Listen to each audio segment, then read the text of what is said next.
சமகால சமூகத்தில் மாணவர்கள் தமது கற்கையை சரியான முறையில் தேர்ந்தெடுக்க வேண்டியது தொட்டு, எதிர்காலத்தில் தாம் என்னவாகப் போகின்றோம் என்பதற்கான வழிதனை உருவாக்க வேண்டியும், கட்டமைக்க வேண்டிய தேவைப்பாடும் உள்ளவர்களாக காணப்படுகின்றார்கள். அந்த அடிப்படையில் மாணவ சமுதாயத்தை நெறிப்படுத்த வேண்டிய காலத்தின் கட்டாயத்தை கருத்திற் கொண்டு, இந்நிகழ்வானது பேராதனை பல்கலைக்கழக தமிழ்ச் சங்கத்தினால் உருவாக்கப்பட்டுள்ளது. இன்று முதலாவது நிகழ்வாக வர்த்தக பிரிவுக்கான வழிகாட்டலானது நிகழவுள்ளது. அதாவது வர்த்தக பிரிவு என்றால் என்ன, இப்பிரிவை தேர்ந்தெடுக்க வேண்டியவர்கள், இத்தெரிவானது பல்கலைக்கழக நுழைவிற்கு சாத்தியமானதா, வர்த்தகம் சார்ந்த மேற்கற்கை நெறிகள், மாணவர்களின் எதிர்காலம் தொட்டு அத்தனை விடயங்களும் இன்று இங்கு கலந்துரையாடப்பட உள்ளது. மாணவர்கள் தங்களது சந்தேகங்கள் ஏதேனும் இருப்பின் இந்த கலந்துரையாடலின் நிறைவு பகுதியில் உங்களது கேள்விகளை தொடுக்கலாம். இப்பொழுது வர்த்தக பிரிவுக்கான வழிகாட்டலுக்கான நேரம். இதனை நெறிப்படுத்துவதற்காக Dhanusha Rajendram, temporary instructor, bachelor of business administration, specialised in accounting and finance. உங்களுக்கான நேரம் இது. நீங்கள் இக்காலத்தை பயன்படுத்திக் கொள்ளலாம். முதலில் அனைவருக்கும் இந்நேர வணக்கத்தினை தெரிவித்துக் கொள்கின்றேன். இப்படி ஒரு தருணத்தை உருவாக்கி தந்த தமிழ் சங்கத்துக்கு முதலில் என்னுடைய நன்றிகளும் வாழ்த்துக்களும். இன்றைக்கு நாங்க முதல்ல பார்க்க போறது வை காமர்ஸ், ஏன் நாங்க வர்த்தக பிரிவை தெரிவு செய்யணும் என்ற அந்த கேள்விக்கான பதில தான். சோ அந்த பதிலை நோக்கி போறதுக்கு முன்னுக்கு ஒரு விஷயம். இப்ப நீங்க கிரேட் 5 எக்ஸாமினேஷன் முடிச்சு, அதுக்கு பிறகு இப்ப O level எக்ஸாமினேஷன் முடிச்சு, இனி A levelல என்ன பாடம் சூஸ் பண்ண போறீங்கிற ஒரு தருணத்துல நிக்கிறீங்க. நிறைய நேரம் ஓடிட்டீங்க. சோ உங்களை நீங்க முதல்ல சியர் பண்ண வேண்டிய தருணம் தான் இது. முதல்ல பாராட்டி கொள்ளுங்க. இவ்வளவு தூரம் நம்ம சரியா இந்த பாதையை நோக்கி பாதையில நடந்து வந்திருக்கேன். ஆக இந்த பாதையை இன்னும் அழகா கொண்டு போறதுக்கு, இன்னும் சரியாக கொண்டு போறதுக்கு நான் என்ன துறையை தெரிவு செய்ய போறேன் என்ற தருணத்தை தான் நீங்க இன்றைக்கு இந்த தருணத்துல வந்திருக்கீங்க. அப்ப இதுவரை ஓடி வந்த உங்க பாதைக்கும் தூரத்துக்கும் உங்களோட முயற்சிக்கும் நீங்களே பாராட்டி கொள்ளுங்க. அதுக்கான தருணம் தான் இந்த கைத்தட்டல் தருணம். தொடர்ந்து வர்த்தக பிரிவு அப்படின்னு பார்த்தா, இதுல நிறைய பேர் O levelல காமர்ஸ் செஞ்சிருப்பீங்க. அப்ப காமர்ஸ் என்றா என்னன்னு உங்களுக்கு ஒரு அளவு ஐடியா இருக்கு. வணிகம் என்றா மனித தேவை விருப்பங்களை பூர்த்தி செய்கின்ற ஒரு விஷயம் என்றுதான் நாங்க படிச்சிருக்கோம். அதோட துணை சேவைகள் சேரும்போது அது வர்த்தகம் என்று படிச்சிருக்கோம். ஆனா இந்த வர்த்தக துறை எனும் போது அதுக்குள்ள என்னென்ன பாடங்கள் வருது, அந்த பாடங்களை தெரிவு செய்யறது இல்ல. இப்ப வர்த்தக பிரிவுக்குள்ள என்னென்ன பாடங்கள் வருதுன்னா, வணிக கல்வின்ற ஒரு பாடம் இருக்கு, வணிக புள்ளி விபரவியல் என்ற ஒரு பாடம் இருக்கு, பொருளியல் என்ற ஒரு பாடம் இருக்கு, கணக்கீடு என்ற ஒரு பாடம் இருக்கு, தகவல் தொழில்நுட்பம் என்ற ஒரு பாடம் இருக்கு. இந்த 5 பாடங்கள்ல ஏதேனும் 3 பாடங்கள்ல தெரிவு செய்யறதுதான் பொதுவா பெரும்பாலான பாடசாலைகள்ல இந்த 5 பாடங்களும் தான் வழங்கப்படும். அதுல ஏதேனும் 3 பாடங்கள் தெரிவு செய்யணும். வணிக கல்விங்க எனும் போது அது வணிக கல்வி எனும் போது அந்த வணிக கல்வி பாடம் முழுமையா ஒரு நோட்ஸ் பாடமும் சில சரியான பிராக்டிக்கலான பாடமும். அதாவது இப்ப எங்கட உலகத்துல இந்த நாளாந்தத்துல நாங்க என்னென்ன விஷயங்களை வியாபார ரீதியா வர்த்தக ரீதியா முகம் கொடுத்து கொண்டிருக்கோமோ அந்த விஷயங்களை உள்ளடக்கி அந்த அமைப்பு, அந்த முகாமைத்துவம், அந்த நடவடிக்கைகள், சர்வதேச வணிகத்துறை, அது இல்லாம உள்நாட்டு வணிகம் அப்படி இருக்கு, அந்த பதிவுகள், இதுகள் தொடர்பான பாடங்களை வணிக கல்வி இருக்கு. புள்ளி விபரவியல் கொஞ்சம் கணக்கு சாயல்ல கொஞ்சம் கம்பேரிட்டிவ்லி வணிக கல்வியா வணிக புள்ளி விபரவியலாண்டு ஒரு கேள்வி வரும்போது கொஞ்சம் ஒப்பிட்டளவுல கொஞ்சம் கடினமாகும். ஏன்னா அது ஒரு கொஞ்சம் கடினமான கணக்குகள் இருக்கிற ஒரு பாடமா இருக்கு.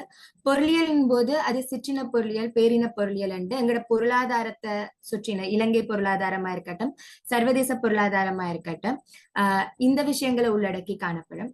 கணக்கீடு என்பும் போது இப்ப எங்களுக்கு அது புது விஷயமா இருக்காது. நாங்க இப்ப எப்பயுமே எங்களோட வீட்டையோ இல்ல ஏதோ ஒரு விஷயத்துல நாங்க பணத்தை முகாமை செஞ்சு கொண்டு இருப்போம்.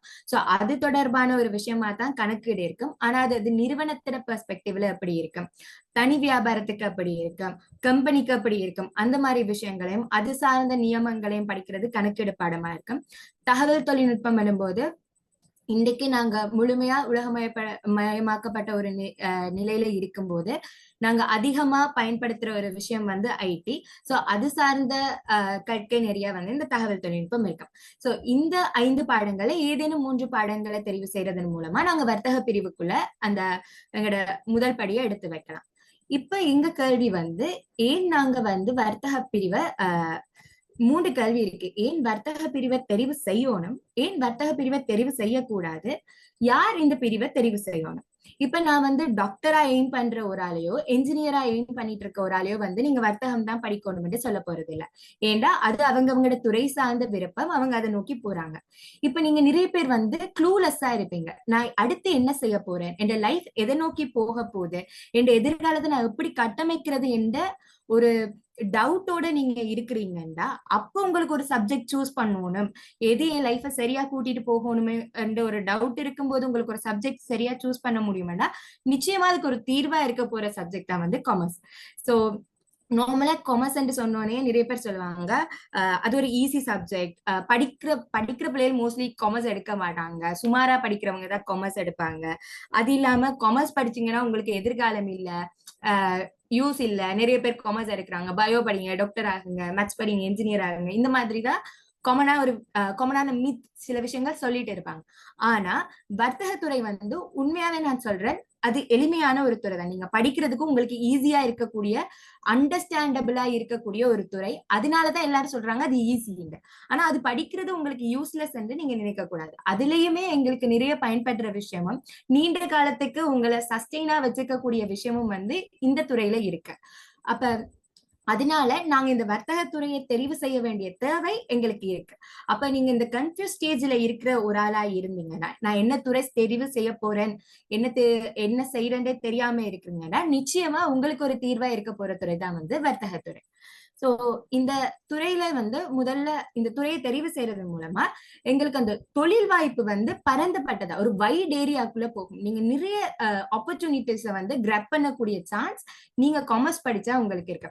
சோ நான் ஏ லெவல்ல காமர்ஸ் படிச்சோடனே அது கிடைக்குமாண்டா, ஏ லெவல்ல காமர்ஸ் எடுக்கிறீங்கும் போது அது உங்களோட ஃபர்ஸ்ட் ஸ்டெப். நீங்க முதல் படி எடுத்து வைக்கிறீங்க.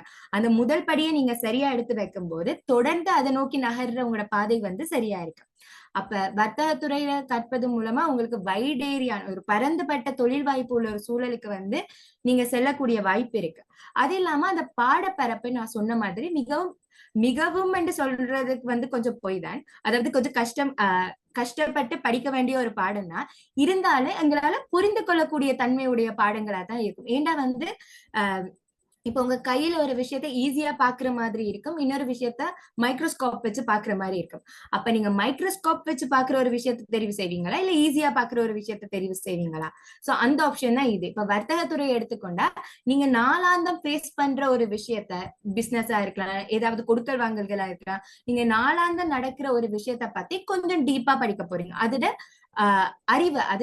கல்வி அறிவை நீங்க பெற்றுக்கொள்ள போறீங்கிறத இந்த வர்த்தகத்துறை. ஆக அது உங்களுக்கு வந்து ஈஸியா புரிந்து கொள்ளக்கூடிய தன்மையா இருக்குங்கிறது வந்து என்னுடைய கருத்து. சோ உங்களுக்கு அது வந்து படிக்கும்போது ஈஸியா இருக்கும், ஈஸியா உங்களால எடுத்துக்கொள்ள முடியும். சோ அந்த சப்ஜெக்ட சூஸ் பண்றது உங்களுக்கு நல்லது.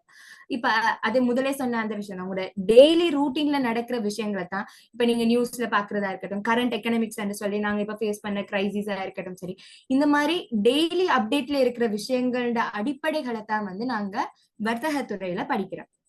அடுத்து வந்து நீங்களே உங்களுக்கு முதலாளியாக இருக்கலாம்ங்கிற ஒரு ஆப்ஷன். இது என்னன்னா, இப்ப நிறைய பேருக்கு வந்து ஒரு ஆளுக்கு கீழே வேலை செய்யறதுல விருப்பம் இருக்காது. ஏண்டா வந்து உங்களுக்கு உங்களோட திறமையை வெளிக்காட்ட, உங்களோட முயற்சியை வெளியில கொண்டு வரதுக்கு ஒரு ஆர்வம் இருக்கும். அதை சரியான முறையில வெளிப்படுத்தணும், சரியான முறையில கொண்டு சேர்க்கணும்னா நீங்க இந்த வர்த்தகத்துறையை கற்பதன் மூலமா உங்களால சுயதொழில் ஆரம்பிக்க முடியும். நீங்க ஒரு முயற்சியாளரா வெளிவர முடியும். அப்ப அது உங்களுக்கு தேவையான பேசிக் நாலேஜை கொடுக்கும். இப்ப இருக்கிற அறிவோட நீங்க ஒரு பிசினஸ் ஸ்டார்ட் பண்ணலாம்னா அது கொஸ்டின் மார்க். ஆனா நீங்க அந்த அறிவை இன்னும் விரிவுபடுத்துற மூலமா ஒரு தொழிலை நீங்க தொடங்கலாம். அப்ப உங்களை நீங்க முதலாளியா மாத்துறதுக்கு இந்த பாடத்துறை வந்து உங்களுக்கு தேவையான அறிவையும் உங்களுக்கு தேவையான எக்ஸ்பீரியன்ஸையும் இந்த பாடம் வந்து உங்களுக்கு கொடுக்கும். சோ அது மூலமா நீங்க ஒரு ஆண்டர்பிரீனியரா, ஒரு முயற்சியாளரா இந்த சமூகத்துக்கு வெளிவரலாம். அது மட்டும் இல்லாம சுய மற்றும் தொழில்துறை முகாமைத்துவத்துக்கு அவசியமான ஒரு பாடப்பரப்பு. இப்ப நீங்க படிக்கிறதால அடுத்தவங்களுக்கு நல்லதாங்கிறத தாண்டி நமக்கு அது முதல் நல்லதான்னு பார்த்தா நிச்சயமா இந்த துறையை படிக்கிறதால உங்களுக்கு கண்டிப்பா நிறைய நல்ல விஷயம் கிடைக்கும். ஏன்னா முதல்ல உங்களோட சுயத்தை வந்து உங்களால வந்து வளர்த்து கொள்ள முடியும். உங்களுக்கு தேவையான விஷயங்களை உங்களால வந்து அறிந்து கொள்ளக்கூடியதா இருக்கு. உங்களோட முகாமைத்துவம் மீன்ஸ் உங்களோட ஒரு வேலையை நீங்க திட்டமிடமா இருக்கட்டும், ஒழுங்கமைக்கிறதா இருக்கட்டும், அதுக்கு என்ன விஷயங்கள் நீங்க அப்ளை பண்ணணும், இல்ல என்ன விஷயங்கள் உங்களுக்கு இப்ப நீங்க இந்த சொசைட்டில வாழ்றதுக்கு உங்களுக்கு பொருளாதார துறையில என்ன மாதிரி அறிவு தேவை, ஒரு கையாளுகை, ஒரு கொஞ்சம் காசு உங்கள்ட்ட கொடுத்துட்டு அதை கையாளும் போது அதை எப்படி கையாள வேண்டும், இல்ல உங்களுக்கு ஒரு தேவைக்கு காசு தேவைன்னா அதை நீங்க எப்படி பெற்றுக்கொள்ள வேண்டும், இப்படி உங்களை நீங்க டெவலப் பண்றதுக்கே இந்த சப்ஜெக்ட் உங்களுக்கு நாலேஜ் கொடுக்குது. ஆக இந்த மாதிரி பெனிஃபிட்ஸ் எல்லாம் இருக்கிறதுனால நீங்க வர்த்தகத்துறையை தெரிவு செஞ்சா அது உங்களோட முதல் படி சரியா இருக்கும் என்றது என்னோட கருத்து. இப்ப இந்த வர்த்தகத்துறையை தெரிவு செய்யறதுனால என்னென்ன மாதிரி வாய்ப்புகள் இருக்குன்னு பாக்கலாம்.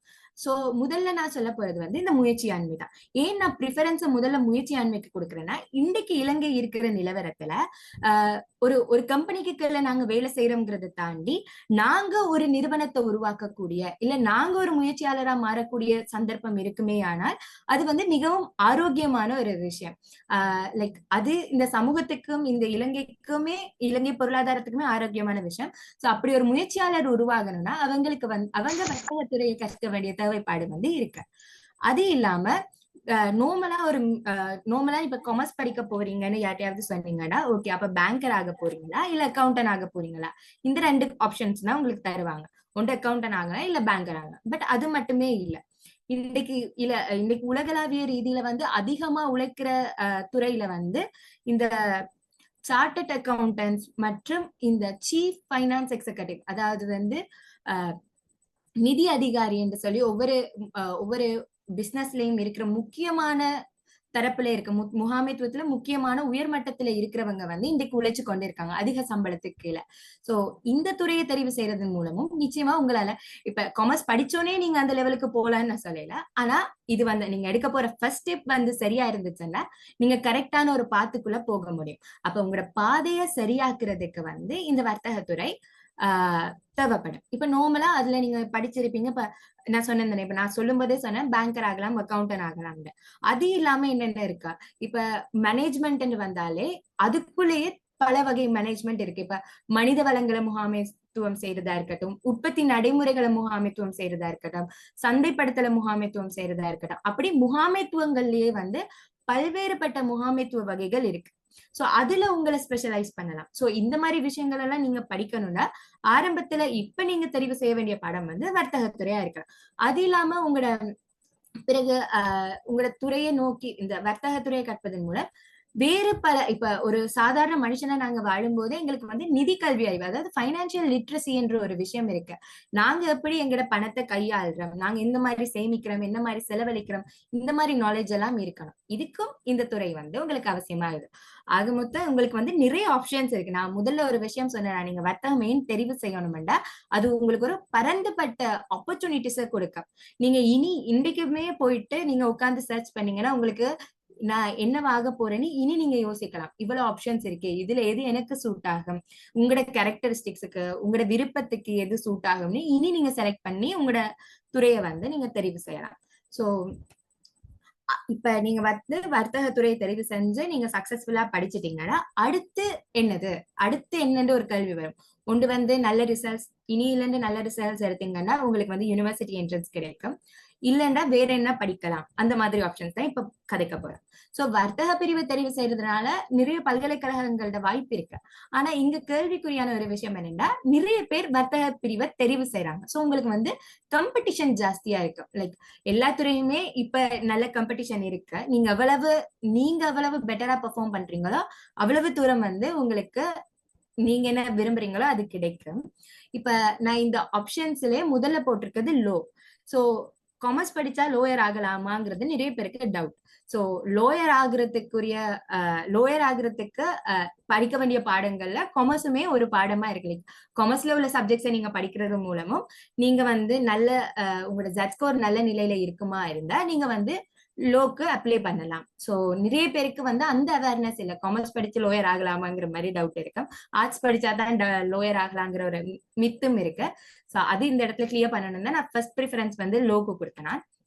அது இல்லாம நிறைய டிகிரிஸ் இருக்கு. Like business administration, bachelor of business administration, BSc honours வந்து இந்த business administration, human resource, entrepreneurship, இப்படி ஒவ்வொரு துறைக்குமே வந்து அந்த கற்கை நெறிகள் வந்து பலதரப்பட்டதா இருக்கு. ஸோ பிகாம் ஒன்று இருக்கு, பிறகு வந்து பிசினஸ் இன்ஃபர்மேஷன் சிஸ்டம் இருக்கு. அது நீங்க இப்ப பாடத்தெரிவு செய்யும் போது அதுல நீங்க ஐடி ஒரு ஆப்ஷனா செலக்ட் பண்ணும் பட்சத்துல இந்த ஐடியும் மேனேஜ்மெண்ட்டும் சேர்ற பாடங்கள் கூட உங்களால தெரிவு செஞ்சு படிக்கக்கூடிய மாதிரி இருக்கு. ஸோ யூனிவர்சிட்டியில எங்களுக்கு நிறைய கற்கை நெறிகள் இருக்கா என்ற கேள்விக்கு பதில் வந்து தாராளமா கற்கை நெறிகள் இருக்கு. அதுக்கு போற அளவுமே வந்து எதிர்பார்க்க ஏற்ற மாதிரி ஆட்கள் போய்கொண்டுதான் இருக்காங்க. காரணம் வந்து எங்களுக்கு நிறைய பேர் வர்த்தகத்துறையில வந்து நல்ல ப்ரோக்ரஸ் இருக்கிறனால நிறைய ஆப்பர்ச்சுனிட்டிஸ் வந்து சரியான காம்படிஷனுக்கு மத்தியில தான் வந்து நீங்க அந்த உங்களோட ஆப்பர்ச்சுனிட்டிஸை எடுத்துக்கொள்ள வேண்டிய தேவைப்பாடு இந்த வர்த்தகத்துறைக்கு இருக்கு.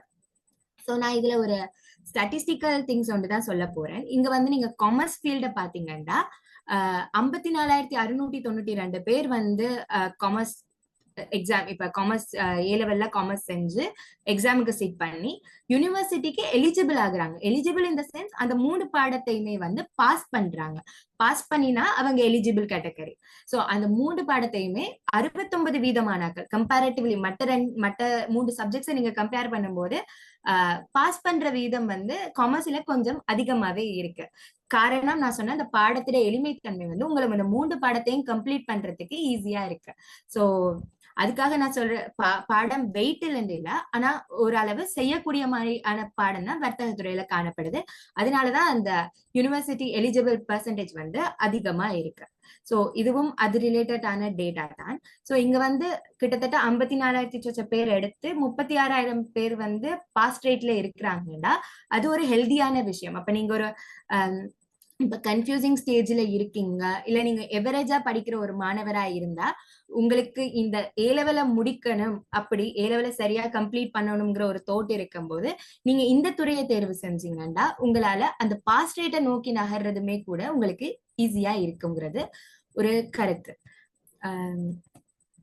அடுத்து இப்ப சப்போஸ் நாங்க நல்லா படிச்சோம், ஆனா எங்களுக்கு வந்து பல்கலைக்கழக வாய்ப்பு வந்து கிடைக்கல, அப்படி எனும் போது நெக்ஸ்ட் என்னன்னு கொஸ்டின் வரும். அப்படி இருக்கிறதுக்கு தான் இந்த மாதிரி நிறைய ஆப்ஷன்ஸ் இருக்கு. இப்ப பிரைவேட் யூனிவர்சிட்டிஸும் இப்ப அரசு பல்கலைக்கழகங்கள் வழங்குற மாதிரி தனியார் பல்கலைக்கழகங்களுமே வந்து இந்த முகாமைத்துவம் சார்ந்த பல்வேறு கற்கை நெறிகளை வந்து வழங்கி கொண்டுதான் இருக்காங்க. சோ ஆனா அதுக்கான கொஸ்டின் ஒன்று இருக்கும் தானே. இப்ப எல்லாராலையுமே அந்த காசை கொடுத்து படிக்க முடியுமானா அது கேள்விக்குறி. அப்ப அரசு பல்கலைக்கழகங்கள்ல அது உங்களுக்கு இலவசமா கிடைக்கும் போது அதை நீங்க முடிஞ்ச அளவு பெற்றுக்கொள்றதுக்கான முயற்சியை தான் செய்யணும். அப்படி இல்லாத பட்சத்துல அது தனியார் பல்கலைக்கழகத்திலையும் உங்களுக்கு அது போன்ற கோர்சஸ் வழங்குவாங்க. அதுண்ட குறைந்தபட்ச தொகையா வந்து 20 லட்சத்துல இருந்து நீங்க வந்து பர்சியூ பண்ணக்கூடிய மாதிரி இருக்கும் உங்களோட டிகிரிஸ இந்த தனியார் துறையில. அதனால அதை சேமிக்கும் பட்சத்துல நீங்க அரசு பல்கலைக்கழகங்களை தெரிவு செய்யறது நல்ல. அப்படி இல்லாம வேற என்ன மேற்கற்கைகள் இருக்குன்னா சார்ட்டர்ட் அக்கௌண்டன்சி அண்ட் சிஏ. இப்ப நீங்க நிறைய பேர் கேள்விப்பட்டிருப்பீங்க. சோ ஸ்ரீலங்கால இருக்கிற ஒரு அக்கௌண்டிங் ஃபீல்ட் சைடுக்கு நீங்க போகணும்னா இந்த சிஏ வந்து உங்களுக்கு ஒரு நல்ல ஆப்ஷனா இருக்கு.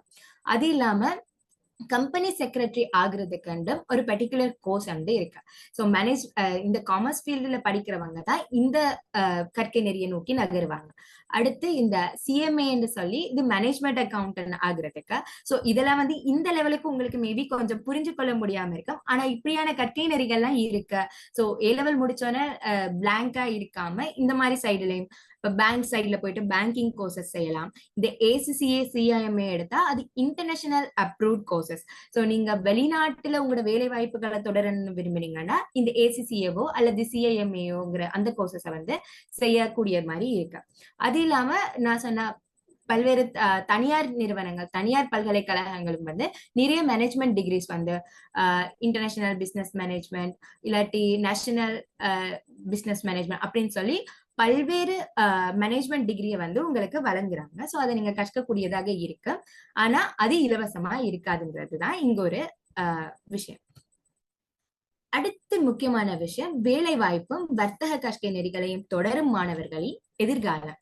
சோ அதுக்கு சம்பந்தமே இல்லாம ஒரு படம் போட்டிருக்கேன், இதுல ஏதாவது சொல்லணும் தானே அப்படிங்கும் போது நான் சொல்ல போற விஷயம் என்னன்னா, இன்னைக்கு உங்க எல்லாருக்குமே ஒரு கேள்வி இருக்கும், காமர்ஸ் படிச்சா வேலை இருக்கா? இந்த சந்திரமுகி படத்துல வர மாதிரி தான், பேய் இருக்கா இல்லையா, பேய் இருக்கிறதுக்கு ஏதாவது அறிகுறி இருக்கா, இந்த மாதிரி விஷயம் தான் இந்த வேலை இருக்கா இல்லையா, வேலை இருந்தா அது நமக்கு கிடைக்குமா அப்படின்னு. சோ நாங்க என்னவா இருக்கணும்னா ஒரு நீர் மாதிரி இருக்கணும்.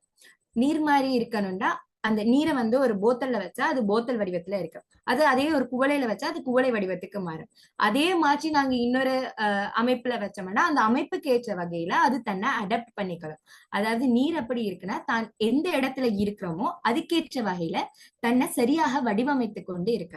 சோ அந்த விஷயம் எங்கள்கிட்ட இருக்கணும், நாங்க உருவாக்கணும். இன்னைக்கு வந்து இந்த ஸ்ரீலங்காட கரண்ட் கண்டெக்ஸ்ட், வேர்ல்ட கரண்ட் கண்டெக்ஸ்ட் எடுத்து பார்க்கும்போது இங்க ஒர்க் ஆப்பர்ச்சுனிட்டிஸ் இருக்கு.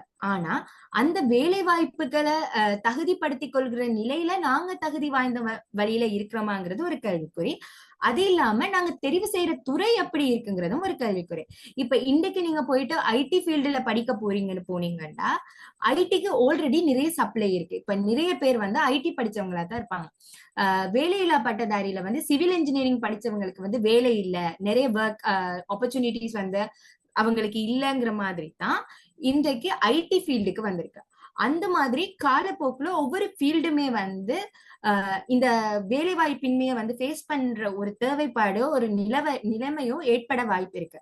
அதாவது ஓவர் சப்ளை ஆகும்போது அந்த கற்கை நெறிகளை படிச்சு வர மாணவர்களோட எண்ணிக்கை வந்து அதிகப்படுத்த போது அவங்களுக்கான வேலை வாய்ப்புகள் வந்து கேள்விக்குறியாகிற நிலைமை இருக்கு.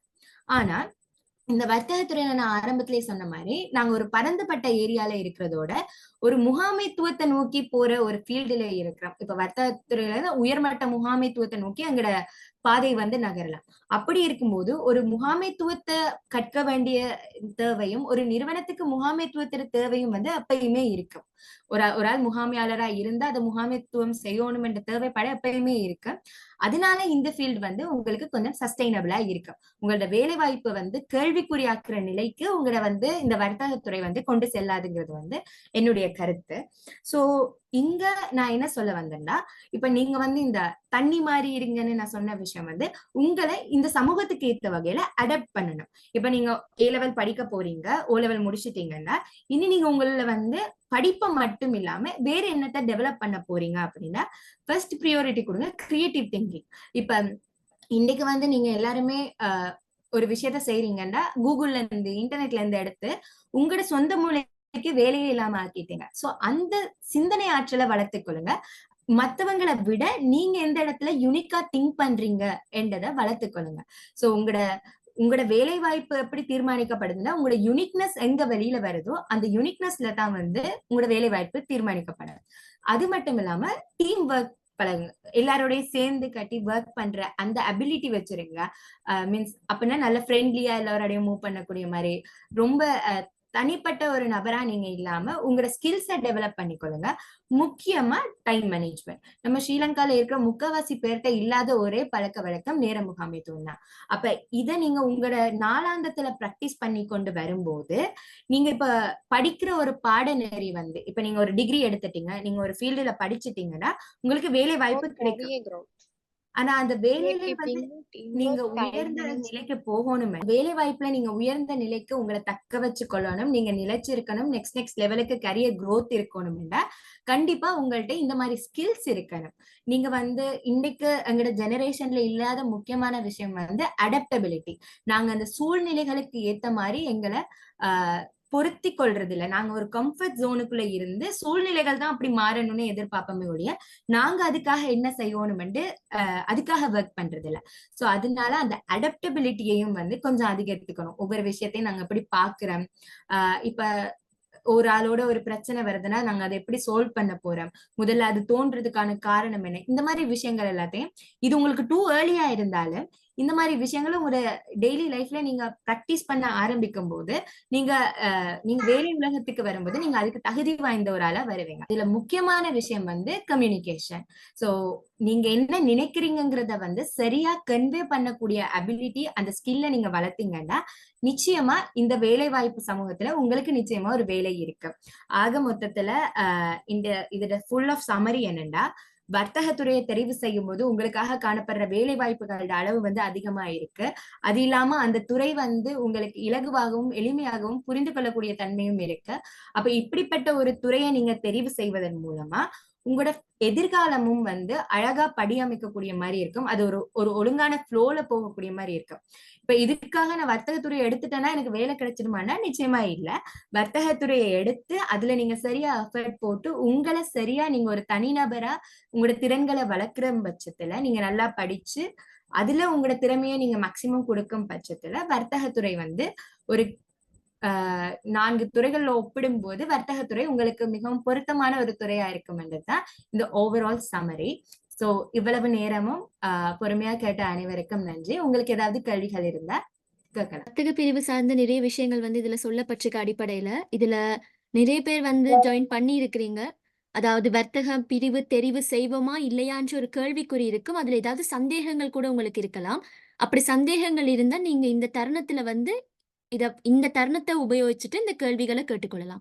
கேள்விகள் கேட்க தயக்கமா இருந்துச்சுன்னா சட் ஆப்ஷன் யூஸ் பண்ணி நீங்க சட்ல போட்டாலும் okay. கொமர்ஸ்ல எக்கனாமிக்ஸுக்கு பதிலா ஐடி தெரிவு செய்யறதுல நன்மை என்ன? பாடத்தெரிவு வந்து இப்ப ஐடி என்னும் போது நீங்க அதுக்கு அடுத்து யூனிவர்சிட்டி கோர்சஸ் அப்ளை பண்ணிக்க அங்க நீங்க ஐடி ரிலேட்டடான ஒரு ஃபீல்டுக்குள்ள போறீங்கன்னா நீங்க ஏ லெவல்ல ஐடி எடுக்கிறது வந்து வேலிட்.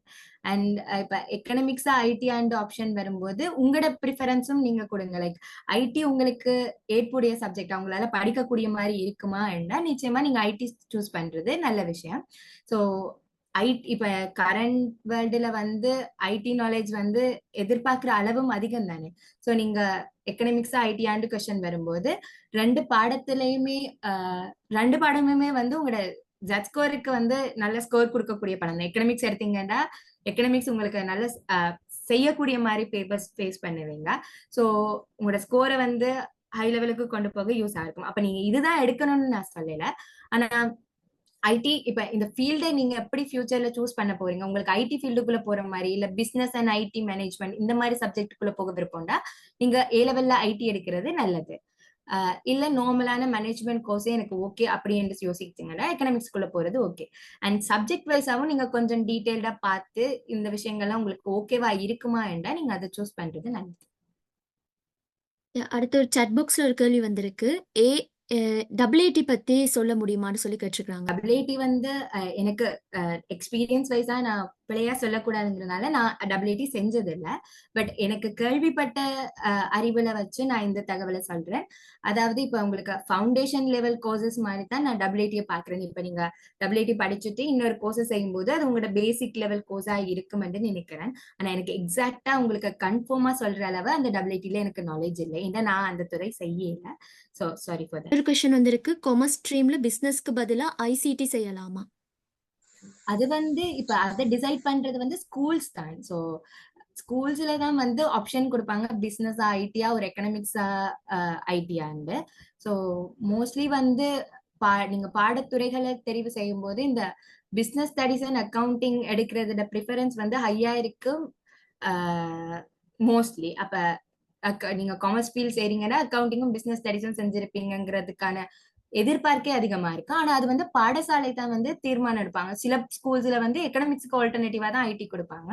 சில ஸ்கூல்ல பிசினஸ் ஸ்டடிஸ்க்கு ஆல்டர்னேட்டிவா தான் ஐடி கொடுக்குறாங்க. சோ அது ஸ்கூல்ஸ் தான் டிசைட் பண்ணுது.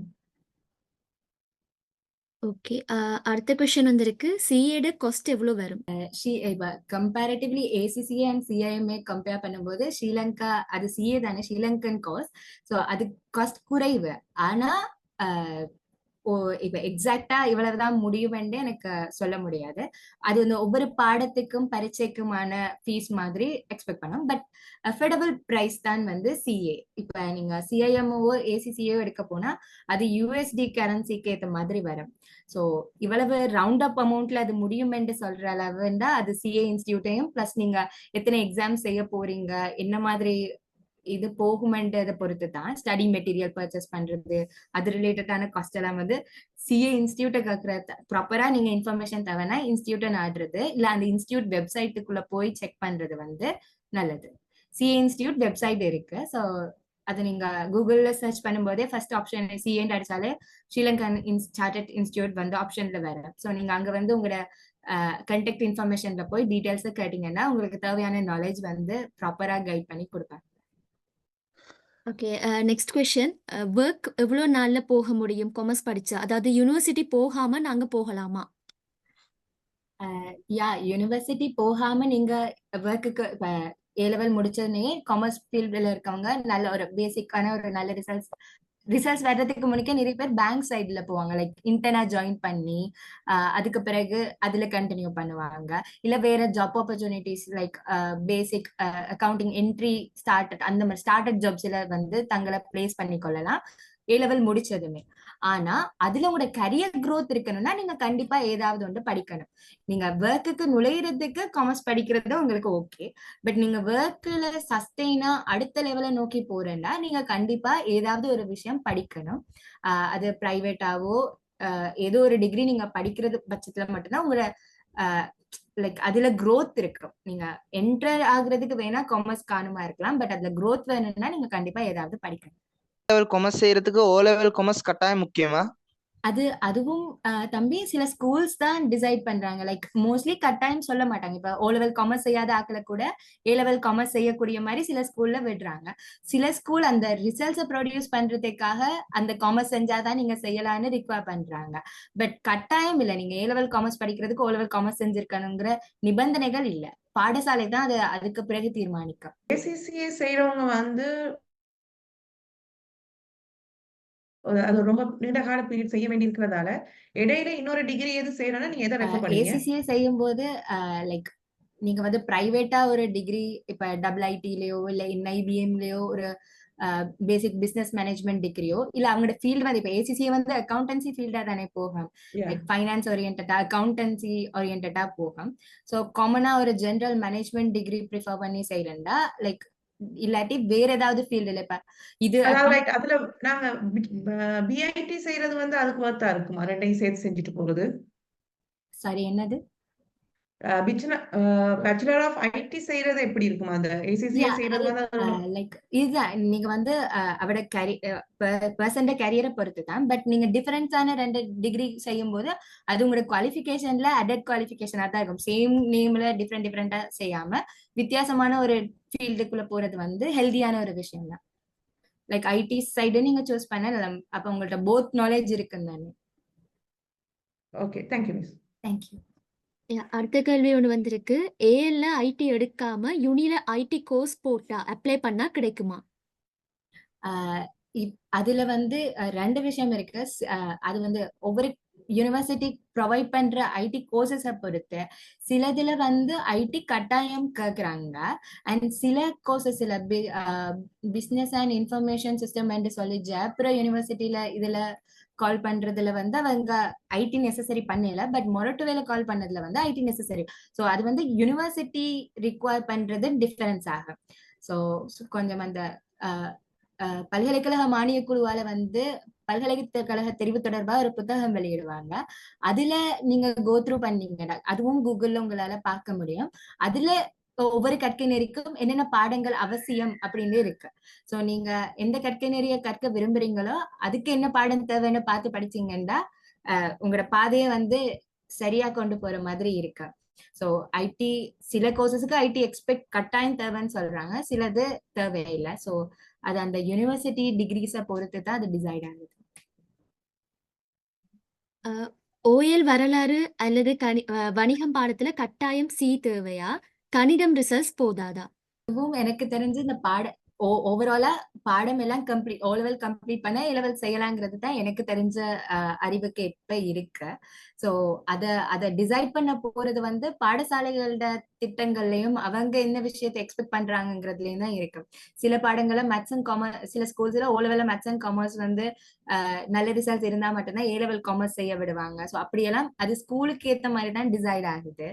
ஸோ ஆனா உங்க எந்த அறிவுக்கு பத்தபடி நீங்க O-level கம்ப்ளீட்டா உங்களால A-level காமர்ஸ் செய்யக்கூடிய மாதிரி தான் இருக்கு, அதுல இஷ்யூ இருக்கா? அடுத்து பிகாம் டிகிரி பத்தி சொல்ல முடியுமா? அதாவது பிகாம் டிகிரி செய்தா என்னென்ன ஒர்க் கிடைக்கும்? ஸோ பிகாம் போது 3 years கோர்ஸா வருது, bachelor of commerce and. So mostly BCom செஞ்சா டீச்சர் ஆகலாம்ன்ற ஒரு விஷயம் இருக்கு, பிகாம் படிக்கிறவங்க டீச்சர் ஆயிடலாம் அப்படின்னு.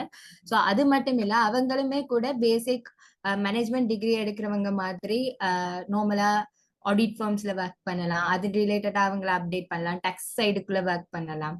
ஸோ இந்த காமர்ஸ் ஃபீல்டுல எடுக்கிற எங்களோட பேச்சுலர்ஸ் டிகிரிங்கிறது வந்து ஒரு குவாலிஃபிகேஷன் மாதிரி தான். நீங்க ஒர்க் வேர்ல்டுக்கு போறதுக்குள்ள ஒரு குவாலிஃபிகேஷன் மாதிரி தான். ஸோ உங்களுக்குள்ள அதுக்குள்ளேயும் அதுக்கு பிறகு நீங்க வந்து இப்ப பிகாம் முடிச்சுட்டு வேற ஏதாவது செஞ்சு உங்களை டெவலப் பண்ணிட்டா அதுக்கேற்ற மாதிரி நீங்க ஒர்க் தேடலாம். ஸோ பிகாம் படிச்சா டீச்சர் ஆகலாங்கிறது மட்டும் இல்ல, வேற ஆப்பர்ச்சுனிட்டிஸும் நீங்க கிராப் பண்ணிக்கொள்ளலாம். நெக்ஸ்ட் கொஸ்டின், மேனேஜ்மெண்ட் தவிர வேற என்னென்ன கோர்சஸ், அதாவது கரண்ட்லி பாப்புலரா இருக்கிற கோர்சஸ் என்னென்ன?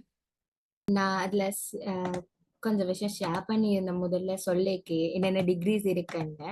ஸோ மேனேஜ்மெண்ட் தவிர அடுத்து இருக்கிறது பிகாம். அது இல்லாம இந்த மேனேஜ்மெண்ட்டுக்குள்ளேயே கூட நிறைய வகையான மேனேஜ்மெண்ட் இருக்கு. இப்ப பிஸ்னஸ் அட்மினிஸ்ட்ரேஷன், அது இல்லாம entrepreneurship management, tourism and hospitality management, project management, food business management, அப்ப அது ஃபைனான்சியல் இன்ஜினியரிங். ஸோ இந்த மாதிரி அது ப்ரோடான ஏரியா நிறைய இருக்கு. லைக் மேனேஜ்மெண்ட் மட்டும்தான் இல்ல, அதுக்குள்ள நிறைய இருக்கு. ஸோ இப்ப யூனிவர்சிட்டி வைஸா நீங்க மேனேஜ்மெண்ட் ஃபீல்டுக்குள்ள போனாலுமே அங்கால நீங்க சூஸ் பண்ண போறது வந்து ஹியூமன் ரிசோர்ஸா, இல்ல ஃபைனான்ஸா, இல்லாட்டி மார்க்கெட்டிங்கா, ஆபரேஷனா, இன்டர்நேஷனல் ட்ரேடா அப்படிங்கறது வந்து அது ஒவ்வொரு யூனிவர்சிட்டிஸ் ப்ரொவைட் பண்றதை பொறுத்து. அது இல்லாம நீங்க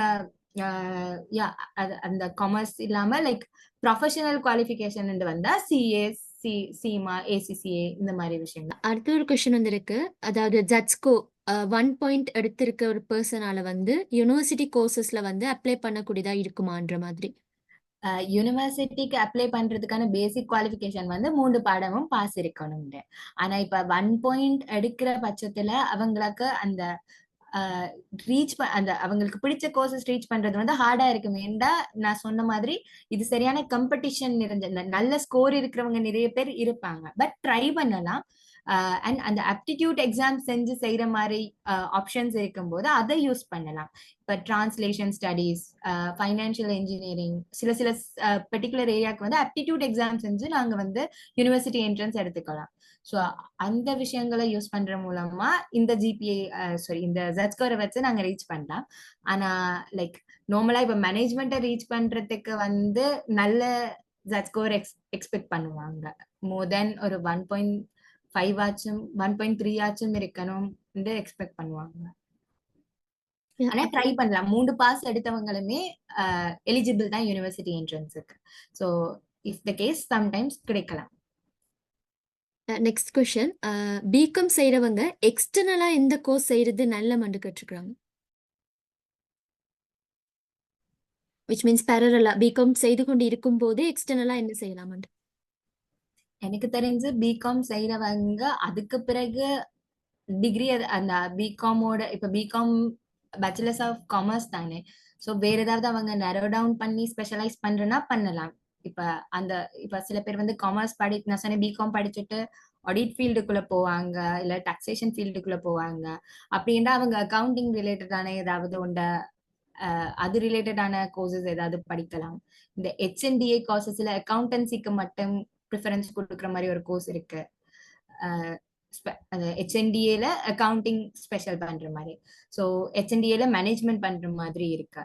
ஹையர் நேஷனல் டிப்ளமா சம்திங் இருக்கு. ஸோ அந்த மாதிரி ஏதாவது யூனிவர்சிட்டியில இருக்கிற சேம் ரூட்ல இல்லாம டிஃப்ரெண்டா ட்ரை பண்ணலாம். இல்ல எந்த பாத் பிடிச்சிருக்கோ அதுக்கு என்ன தேவையோ அதை பார்த்து படிக்கலாம். சாட் பாக்ஸ்ல வந்து இவ்வளவுதான் கொஸ்டின்ஸ் வந்திருக்கு. ஓகே, நெக்ஸ்ட் கொஸ்டின் வந்திருக்கு. 0.7 ஓ 0.8 இந்த மாதிரி ஜட்ஸ்கோ இருக்கிற ஒரு பர்சனுக்கு வந்து நல்ல கோர்ஸ் எதுவும் கிடைக்குமா? அதுதான் நான் சொன்ன அந்த விஷயம் தான். ஆப்டிடியூட் எக்ஸாம் செஞ்சு செய்யற விஷயங்கள் மேபி கிடைக்க வாய்ப்பு இருக்கு. அதுல நல்ல கோர்சஸ் எதுவும் இருந்துச்சுன்னா கிடைக்கும். ஆனா அது வந்து நிறைய விஷயங்கள் இம்பாக்ட் பண்ணும். இப்ப டிஸ்ட்ரிக்ட் ரேங்க் அந்த அந்த விஷயங்களை இம்பாக்ட் பண்ணும். பிளஸ் 0.7 எடுக்கிற ஒரு ஆள் வந்து நல்ல கோர்ஸ் எக்ஸ்பெக்ட் பண்றது கொஞ்சம் ஹார்ட். ஏண்டா அதுதான் நான் சொன்ன மாதிரி நிறைய காம்படிஷன் இருக்கிற ஒரு ஃபீல்ட்னால நல்ல ஸ்கோர் இருக்கிறவங்க வந்து அதை கிராப் பண்ணிடுவாங்க.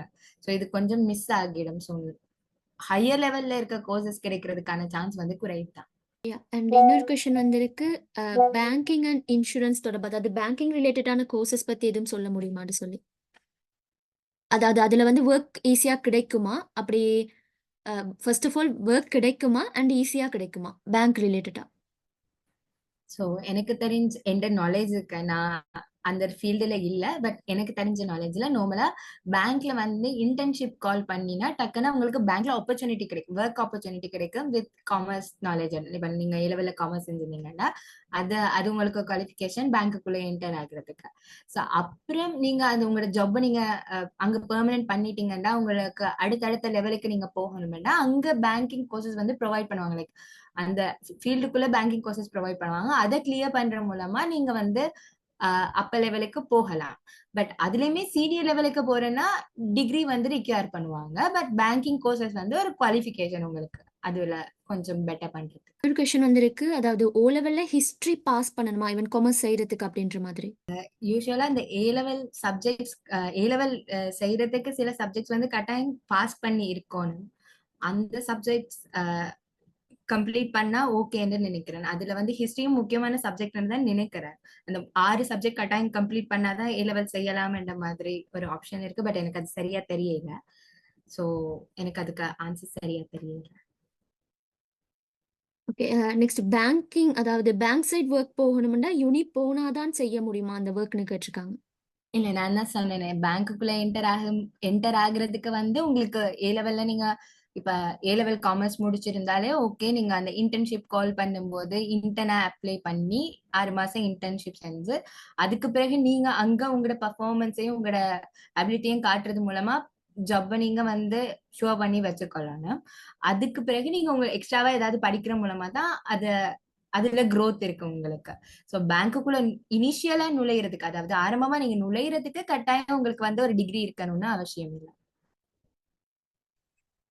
பேசிக் லெவல்ல இருந்து போறதுக்கு டிகிரி இருக்கணும்னு அவசியம் இல்லை. அப்ப ஓ லெவல் பாடம் சூஸ் பண்றது தானே? ஓ லெவல் பாடம் இப்ப கொமர்ஸ் நாங்க எடுக்கலாட்டி சொன்னா இப்ப ரிசல்ட்ஸ் எப்படி கேட்பாங்களோ தெரியும். ஏன்னா கொமர்ஸ் சரி இப்ப நாங்க ஸ்கூல்ல எல்லாம் தொடங்கிக்கு தானே கொமர்ஸ். இப்ப நாங்க எனக்கு தெரிஞ்சு சில ஸ்கூல்ஸ்ல வந்து ஓ லெவல் காமர்ஸ் செய்றீங்களா இல்லையாங்கிறது வந்து பெரிய இஷ்யூ ஆக்க மாட்டாங்க. லைக் ஓ லெவல் காமர்ஸ் இல்லாட்டியுமே கூட நீங்க ஏ லெவல்ல காமர்ஸ் செய்யலாம். ஓகே. பட் அது ஸ்கூல் சில விஷயங்கள ஸ்கூல் தான் அந்த அவங்களே அதுக்கப்புறம் அவங்க ஏ லெவல் ரிசல்ட்ஸ் ப்ரொடியூஸ் பண்ணும்போது அந்த ரிசல்ட்ஸ் வந்து குறைஞ்சிடக்கூடாதுங்கிறதுக்காக சில ரிக்குவயர்மெண்ட் வைப்பாங்க. காமர்ஸ் செஞ்சா தான் வந்து ஏ லெவல் காமர்ஸ் செய்யலாம், மேத்ஸ் பாஸ் இருந்தா தான் ஏ லெவல். ஸோ அந்த மாதிரி ரிக்குவயர்மெண்ட் ஸ்கூல் டிசைட் பண்ணுமே ஒழிய மற்றபடி ஓ லெவல் காமர்ஸ் செஞ்சா தான் ஏ லெவல் காமர்ஸ் செய்யணும்னு இல்லை. இன்னொரு கொஸ்டின் வந்திருக்கு, அவங்க வந்து காமர்ஸ் படிக்கிறாங்களா, சாஃப்ட்வேர் இன்ஜினியர் செய்யலாமோ அப்படின்ற மாதிரி. சாஃப்ட்வேர் இப்ப இன்ஜினியரிங் செய்யலாமான்னு. இதுக்கு பர்சனல் ஒப்பீனியன் என்னன்னா, இப்ப சாஃப்ட்வேர் இன்ஜினியரிங் ஃபீல்டுக்கு வந்து நிறைய சப்ளை இருக்கு. லைக் நிறைய பேர் வந்து அந்த ஃபீல்டுல இருக்காங்க. சோ நீங்க அந்த ஃபீல்டுல சீரியஸ்லி இன்ட்ரெஸ்டா இருந்தீங்கன்னா கண்டிப்பா செய்யலாம். உங்களுக்கு அதுல உங்களோட பெஸ்ட்டை கொடுக்க முடியும், நீங்க யூனிக்கா வெளியில வருவீங்க அப்படிங்கிற ஒரு நம்பிக்கை இருந்துச்சுன்னா அந்த ஃபீல்டு நீங்க சூஸ் பண்ணுங்க. பட் இப்ப அந்த சாஃப்ட்வேர் இன்ஜினியரிங்கா இருக்கட்டும், ஐடி ஃபீல்டா இருக்கட்டும், நிறைய பேர் அது படிக்கிற அளவு கூடிட்டு இருக்கு. சோ என்னோட பர்சனல் ஒப்பீனியன் இது. சோ உங்களுக்கு தான் தெரியும் நீங்க எந்த லெவல்ல இருக்கீங்கன்னு. சோ உங்களால அதுல யூனிக்கா இருக்க முடியும்னு நீங்க ஃபீல் பண்ணீங்கன்னா கண்டிப்பா செய்யலாம். இல்ல கொஞ்சம் எவரேஜா இருக்கும்னு ஃபீல் பண்ணீங்கன்னா வேற ஏதாவது ஆல்டர்னேட்டிவ்ஸ் பாத்தீங்கன்னா பெட்டர். பட் நான் வந்து இதுல உங்களோட டிசிஷன்ல நான் சொல்லல, ஜஸ்ட் எந்த ஒப்பீனியன் சொல்றேன். இப்ப இந்த ஃபீல்டுக்கு வந்து நிறைய பேர் இருக்காங்க. சோ இங்க உங்களோட காம்படிஷன் வந்து கொஞ்சம் அதிகமாவே இருக்கும் நீங்க உங்களை மேல வாரத்துக்கு. அண்ட் அக்கௌண்டன்சி எக்ஸாம்ண்டா என்ன, அதை பத்தி சொல்ல முடியுமா? அக்கௌண்டன்சி எக்ஸாம் மீன் பண்றது அது தெளிவா கேட்டு இல்ல. அக்கௌண்டன்சி எக்ஸாம்ண்டா என்னன்னு தான் கேட்டிருக்காங்க. பட் எது ரிலேட்டடான அக்கௌண்டிங் கேட்டு இல்ல. அந்த கேள்வி கேட்டவங்க கொஞ்சம் கிளியரா கேக்குறீங்களா? சிஏ கோர்ஸ் பத்தி தான் கேட்டிருக்காங்க. அக்கௌண்டன்சி அதுல தான் எக்ஸாம்ண்டா என்ன செய்யலாம்ன்ற மாதிரி. சார்ட்டர்ட் அக்கௌண்டன்சிங்கிறது வந்து அதுவும் லைக் அதுல 4 லெவல்ஸ் இருக்கு. ஸோ அதுல வந்து நாங்க அது படிக்கிறதும் ஸ்ரீலங்கால அக்கவுண்டிங் ஃபீல்டுல ஹையர் லெவலுக்கு போகணும்னா சிஏ நாலேஜ் கட்டாயம் இருக்காரு.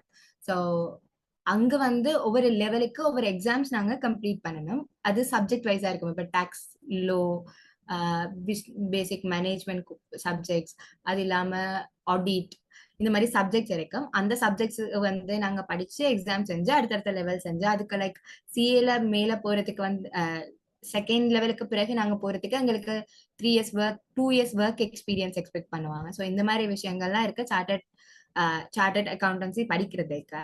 ஸோ டீட்டெயில்டா உங்களுக்கு எந்த மாதிரி சப்ஜெக்ட்ஸ் நாங்க ஃபர்ஸ்டா செய்யணும், எந்த மாதிரி சப்ஜெக்ட்ஸ்ல ஸ்டார்ட் பண்ணணும், லைக் அதுல ஐடி இங்கிலீஷ் எல்லாம் வந்து மேண்டட்டரியா ஃபர்ஸ்ட் செகண்ட் லெவல்ல செய்ய இருக்கு. ஸோ யா ஃபர்தர் டீடைல்ஸ் உங்களுக்கு கிளியரா வேணும்னா நீங்க வெப்சைட்ல போய் கோ த்ரூ பண்ணலாம். சிஏ இன்ஸ்டிடியூட் அடிச்சாலே உங்களுக்கு வெப்சைட் வரும். பிளஸ் அதுல கண்டெக்ட் இன்ஃபர்மேஷன் இருந்துச்சுன்னா நீங்க கண்டெக்ட் இன்ஃபர்மேஷன் இருக்கு, அதுல கால் பண்ணி நீங்க டீல் பண்றது மூலமா உங்களுக்கு இன்னுமே ப்ரோடா அதுக்கேற்ற நாலேஜ் வந்து அவங்க ப்ரொவைட் பண்ணுவாங்க. கொஸ்டின்ஸ் அவ்வளவுதான் வந்திருக்கு இப்போ. அண்ட் இந்த நிகழ்வுக்கான இறுதி கட்டம். வேற யாரும் கேள்வி கேட்கறதா இருந்தா இப்ப கேட்கலாம். கேள்விகள் அவ்வளவுதானக்கா? ஓகே, இப்ப சில விஷயங்கள் நீங்க கேட்டீங்க, இந்த சப்ஜெக்ட் வைஸா இந்த சப்ஜெக்ட் எடுத்தா ஏ லெவல் செய்யலாமா அப்படின்னு. ஸோ அது வந்து லைக் எனக்கு தெரிஞ்ச நாலேஜ் படி மோஸ்ட்லி நாங்க அந்த ஓ லெவல் கம்ப்ளீட் பண்ணினோம்னா ஏ லெவல் செய்யலாம், அதுக்கு நாங்க வந்து கேப்பபிள் தான். ஸோ ஆனா அதை இன்னுமே என்ஷூர் பண்றது வந்து ஸ்கூல்ஸ் கையில தான் இருக்கு. அவங்க தான் வந்து அதுக்கு ப்ரியாரிட்டி கொடுப்பாங்க. மேத்ஸ் பாஸ் இருக்கணும், மேத்ஸ்ல பி இருக்கணும், சி இருக்கணும், அந்த மாதிரி அந்த ஸ்கூல் தான் டிசைட் பண்ணும். ஸோ ஓவராலா கம்ப்ளீட் பண்ணா ஏ லெவல் காமர்ஸ் செய்யலாம்ங்கிறது தான் காமனான விஷயம். ஸோ யா ஸோ ஸ்டார்டிங்ல இருந்து சொன்ன விஷயம் இதுதான். நீங்க இப்ப கன்ஃபியூஸ் ஸ்டேஜ்ல இருக்கீங்க, என்ன ஃபீல்ட் போகணும்னா நிச்சயமா காமர்ஸ் வந்து நல்ல ஸ்ட்ரீம். நீங்க அங்க வந்துட்டு எஃபர்ட்லெஸ்ஸா இருந்து லைஃப் நல்லா இருக்குன்னா கண்டிப்பா இல்ல, அங்கேயும் நீங்க எஃபர்ட் போடணும். பட் இந்த பாடங்கள்லாம் உங்களுக்கு கண்டிப்பா புரியுற பாடமா இருக்கும். ஸோ படிக்கிறதுக்கு ஈஸியா இருக்கும். ஸோ நீங்க அதை எடுத்து அதுக்கு பிறகு உங்களோட ஃபீல்டு எப்படி இருக்கணுங்கிறதையும் பிளான் பண்ணி அதுக்கேற்ற மாதிரி சப்ஜெக்டை சூஸ் பண்ணீங்கன்னா கண்டிப்பா உங்களுக்கு உங்களோட எதிர்காலம் வந்து அழகா இருக்கும். பட் அதுக்கு நீங்க எஃபர்ட் போட்டுக்கொண்டே இருக்கணும். லைக் நான் இந்த ஃபீல்டு எடுத்தனால நான் நல்லா வருவேன் கண்மூடித்தனமா இருக்கக்கூடாது. ஒவ்வொரு படியிலுமே வந்து நீங்க சரியான முடிவுகளை எடுக்கிறது மூலமா தான் வந்து உங்களோட எதிர்காலம் வந்து சரியா இருக்கும். அதனால இங்க வந்து கேட்ட எல்லாரோட எதிர்காலமும் சிறப்பா அமையறதுக்கு என்னுடைய வாழ்த்துக்கள். இப்படி ஒரு விஷயத்தை ஒழுங்கமைச்சு தந்த பேராதனை தமிழ் சங்கத்துக்கு நன்றி. வர்த்தக பிரிவிற்கான கலந்துரையாடலில் கலந்து கொண்டவர்களுக்கு நன்றிகள். இதனை நெறிப்படுத்தி கேள்விகள் கேட்கும் போதும் இந்த வர்த்தகத்துறை சார்ந்த விடயங்களை தெரிவிக்கும் போதும் தெளிவான ஒரு தெளிவூட்டலை வழங்கியமைக்கு தனுஷா ராஜேந்திரம் அவர்களுக்கு நன்றிகளை தெரிவித்துக் கொள்கின்றோம். இனி வரும் காலங்களில் வர்த்தகத்துறை தாண்டி அடுத்ததாக விஞ்ஞானத்துறை, அதுபோல விஞ்ஞான பிரிவு, கணித பிரிவு, கலைப்பிரிவு சார்ந்த வழிகாட்டல் நெறிகள் நடாத்தப்பட உள்ளன என்பதனையும் தெரிவித்துக் கொள்கின்றோம். அதுவரையிலும் விடைபெற்றுக் கொள்வது பேராதனை பல்கலைக்கழக தமிழ்ச்சங்கம்.